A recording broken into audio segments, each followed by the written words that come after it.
Selamat sejahtera, saya Vishalini dari kelas 4 Avicennia. Hari ini saya ingin membentangkan kajian sejarah saya tentang perjalanan proses rakyat memilih pemimpin melalui pilihan raya.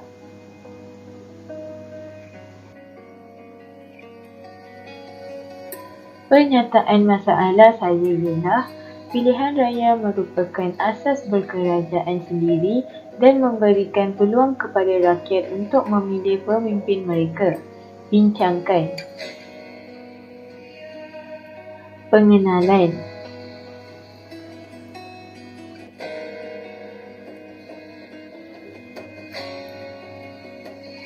Pilihan raya merupakan salah satu mekanisme dalam pengamalan sistem demokrasi di sesebuah negara yang merdeka. Setiap rakyat diberi peluang untuk menentukan dasar kerajaan yang baik di peringkat persekutuan untuk mengadakan pilihan raya yang telah termaktub dalam Perjanjian Persekutuan 1948. Ini merupakan tindakan awal pihak British dalam proses penyerahan secara beransur status berkerajaan sendiri kepada tanah Melayu. Persoalan kajian.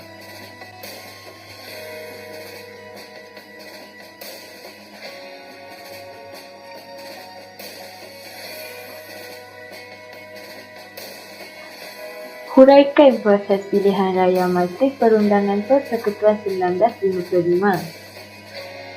Nyatakan perbezaan proses pemilihan calon pemimpin pada zaman dahulu dan zaman kini. Jelaskan kepentingan pilihan raya diadakan secara adil dan telus. Objektif kajian.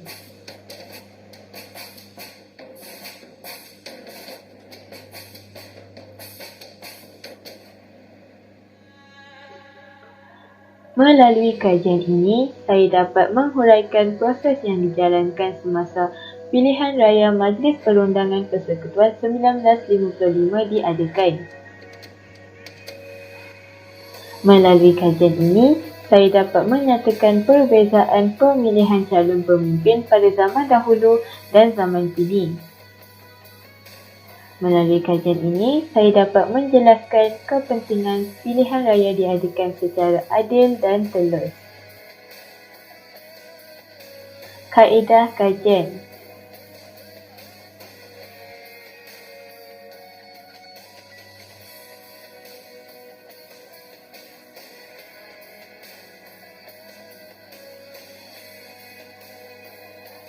Kaedah kajian yang pertama ialah kaedah perpustakaan.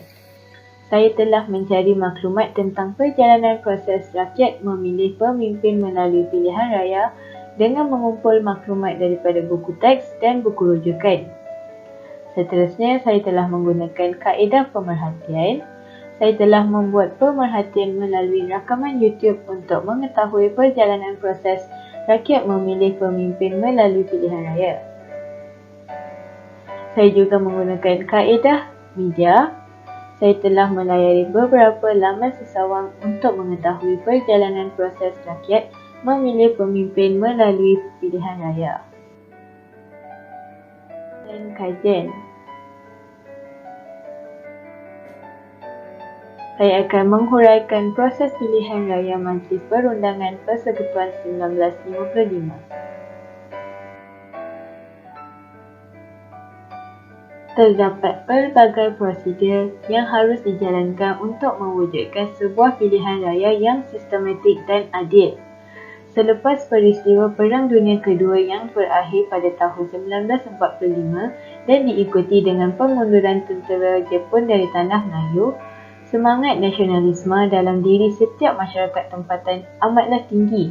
Pada 1 Februari 1954, Jabatan Kuasa Pilihan Raya telah dibentuk dengan keahlian seramai 46 orang ahli. Tugas jawatan kuasa ini adalah untuk mengkaji hal ehwal pilihan raya yang akan dijalankan.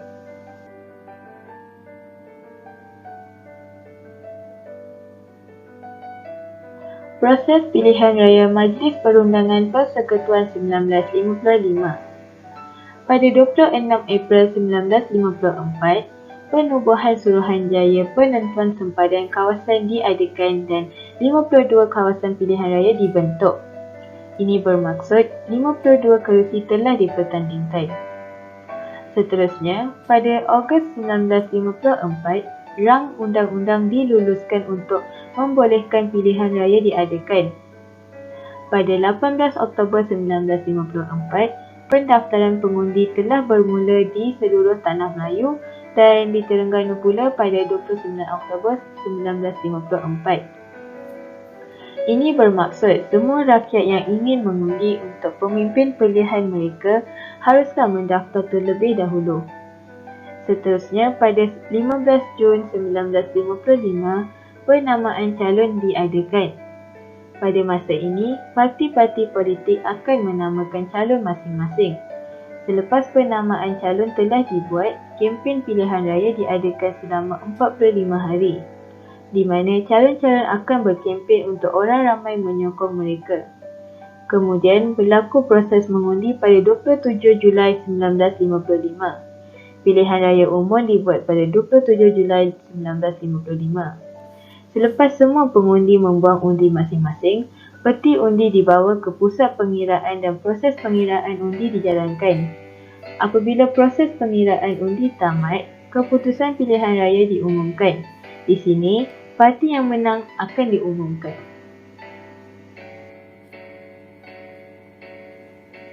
Sekarang, saya akan nyatakan perbezaan proses pemilihan calon pemimpin pada zaman dahulu dan zaman sekarang.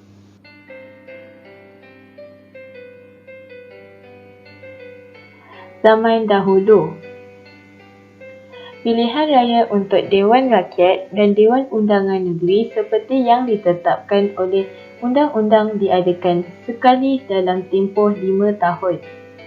Pilihan raya umum diadakan dalam tempoh 60 hari selepas tarikh pembubaran. Tarikh kekosongan kerusi akan ditetapkan oleh SPR. Pilihan raya umum atau pilihan raya kecil bermula dengan pengeluaran writ pilihan raya oleh SPR kepada pegawai pengurus. Satu notis akan diwartakan untuk menetapkan tarikh-tarikh penamaan calon dan hari mengundi. Hari penamaan calon merujuk kepada hari yang telah ditetapkan oleh SPR bagi calon-calon mengemukakan kertas-kertas penamaan untuk bertanding dalam pilihan raya kepada pegawai pengurus. Kertas-kertas penamaan dikemukakan oleh calon, pencadang dan penyokong atau salah seorang daripada mereka. Kebiasaannya, kertas-kertas penamaan calon mestilah dikemukakan antara jam 9 pagi hingga 10 pagi pada hari penamaan.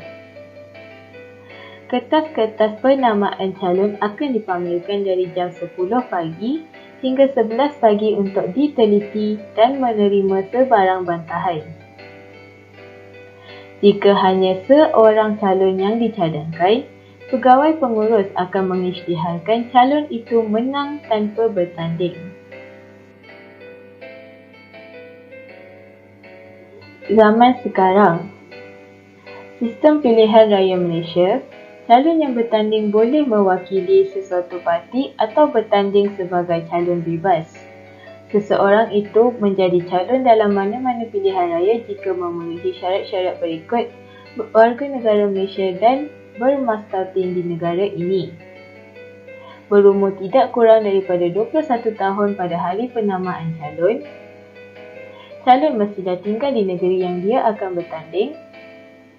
Seseorang calon akan hilang kelayakan sekiranya dia telah didapati atau diisytiharkan tidak siuman, memegang jawatan berkepentingan Office of Profit atau gagal mengemukakan laporan perbelanjaan pilihan raya. Pilihan raya untuk Dewan Rakyat dan Dewan Undangan Negeri seperti yang ditetapkan oleh undang-undang diadakan sekali di dalam tempoh 5 tahun, kecuali jika Dewan dibubarkan lebih awal. Pilihan raya umum diadakan di dalam tempoh 60 hari selepas tarikh pembubaran. Dalam hal ini, tarikh kekosongan kerusi ditetapkan oleh SPR. Sekarang, Saya akan jelaskan kepentingan pilihan raya diadakan secara adil dan telus.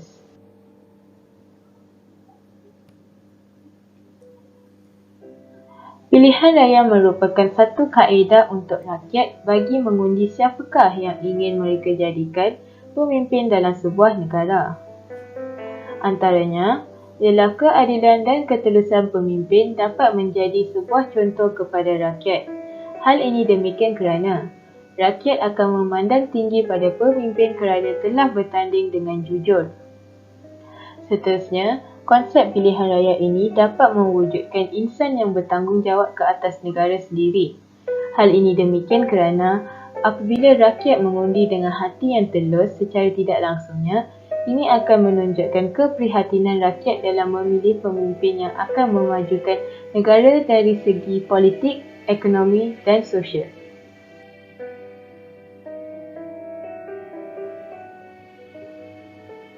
Salah seorang pemimpin yang telah memajukan Malaysia ialah Tun Dr. Mahathir. Tun Dr. Mahathir telah digelar sebagai bapa pemodenan Malaysia kerana telah melaksanakan pelbagai projek moden sepanjang 22 tahun menerajui negara, dan beliau merupakan pemimpin yang paling lama memegang jawatan sebagai Perdana Menteri, iaitu dari 16 Julai 1981 sehingga 31 Oktober 2003. Antara perubahan yang beliau telah buat, membawa perubahan kepada rakyat dan mengatur program untuk generasi yang membangunkan bangsa Melayu agar setanding dengan mana-mana bangsa di dunia. Banyak kejayaan yang besar telah tercapai di zaman pemerintahan beliau dari segi mengubah corak pemikiran, ekonomi, pendidikan, etika sosial dan budaya hidup rakyat Malaysia dalam era globalisasi dan liberalisasi untuk menghadapi abad ke-21. Melancarkan usaha memerangi rasuah dengan slogan bersih, cekap dan amanah kepada semua pegawai dan kaki tangan kerajaan.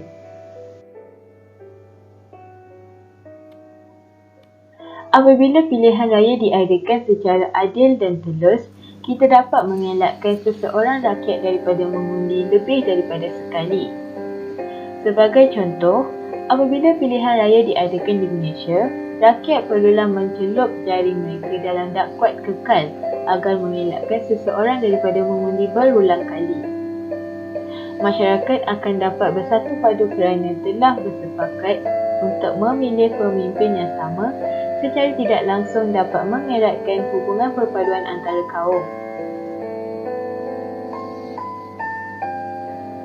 Kesimpulan, saya amat bersyukur kerana dapat menyelesaikan kajian saya tentang perjalanan proses rakyat memilih pemimpin melalui pilihan raya. Sepanjang menjalankan kajian ini, banyak ilmu pengetahuan, pengajaran dan nilai positif yang telah saya pelajari. Hasilnya, saya dapat merumuskan bahawa pemimpin perlulah sentiasa jujur dan bersifat benar dalam tindakannya untuk memajukan sesebuah negara. Selain itu, sistem pilihan raya amatlah penting bagi melahirkan masyarakat yang bertanggungjawab. Ianya turut memainkan peranan yang penting dalam menjana kehidupan masyarakat yang aman dan damai.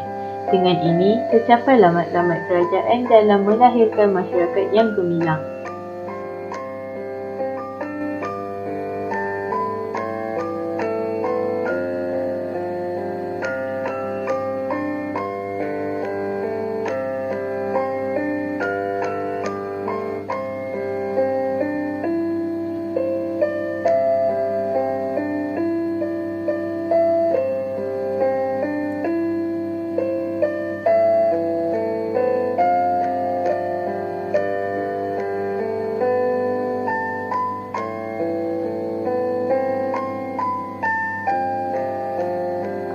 Saya ingin mengambil kesempatan ini untuk mengucapkan terima kasih kepada guru mata pelajaran sejarah saya, iaitu Puan Safira, ibu bapa dan rakan-rakan kerana telah memberi bimbingan dan sokongan sepanjang saya menyiapkan kajian kes sejarah ini.